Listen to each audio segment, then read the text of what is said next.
Everyone wants fast results, but you've probably heard the vast majority of people that lose weight fast regain it back. So if fast fat loss is really that bad, then why do some people actually manage to pull it off, get great results, and actually sustain them afterwards? So in this video, I'm going to explain to you actually what works, how to get great results fast, and then actually sustain them afterwards. And we're going to do this over 5 steps. So firstly, is fast fat loss bad? No. If anything, you're going to be more motivated if you see results quicker and more adherent to the plan. No one wants to see slow results, right? But this is obviously going to mean more effort, a larger calorie deficit, more steps, potentially more workouts. So if you're going to push things harder to see quicker results and feel more buy-in and motivated to what you're doing, then you're going to need a strategy to manage all of this. And that's what I'm now going to break down to you in the next 3 points. So firstly, when it comes to your diet, you're going to want to focus on food quality, then protein, fiber, and fat. Having around 1.5 to 2 grams of protein a day is going to help with appetite management, muscle retention,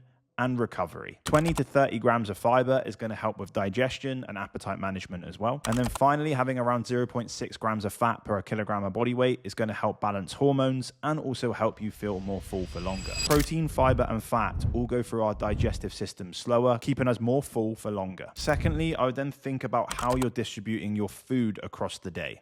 In particular, if you're on lower calories, this is going to help create a bit more routine and discipline. And you'll probably also start to find that your appetite hormones regulate around certain times of the day if you stay consistent with your food patterns. When it comes to fat loss, it doesn't matter when you eat, but if you're trying to push things on a bit harder, you're going to obviously want to be more disciplined with your food choices. So having a bit of a regime is going to help. Personally, I think shrinking your eating windows is a better option than just keeping the same amount of eating times across the day, but reducing the overall portion sizes. But this will work differently for each person and just needs to be tested. For example, right now I'm in a bit of a harder calorie deficit as I have a photo shoot in a couple weeks time, and I'm looking at stripping off a bit of fat quite quickly. I just miss breakfast. I have a big lunch and a dinner, and then I have one light snack after dinner. Where normally I would probably have a breakfast, a lunch, an afternoon snack, dinner, and then an evening snack. So eating 4 to 5 times a day, where now I've just reduced that down to 2 big meals and 1 light snack. So when I do come around to actually eating, I do feel like I've had a decent meal and I feel full for a lot longer versus eating something small and then feel hungry shortly afterwards. So this is going to need to be tested and see what works best for you, but just understand that meal timing and how you distribute the portions across the day can really affect how well you actually adhere and stick to the diet. So the second to last one, probably one of the most important, but start to make smart swaps. If you're trying to remain in a harder calorie deficit to move the needle a bit quicker, going for leaner based proteins is sometimes going to be a good option. Or in particular, looking at some of your carb choices and think which ones are going to be more filling or add more volume to the plate, or put more veg and salad with some of your meals. For example, sometimes if you have tuna over other types of protein sources,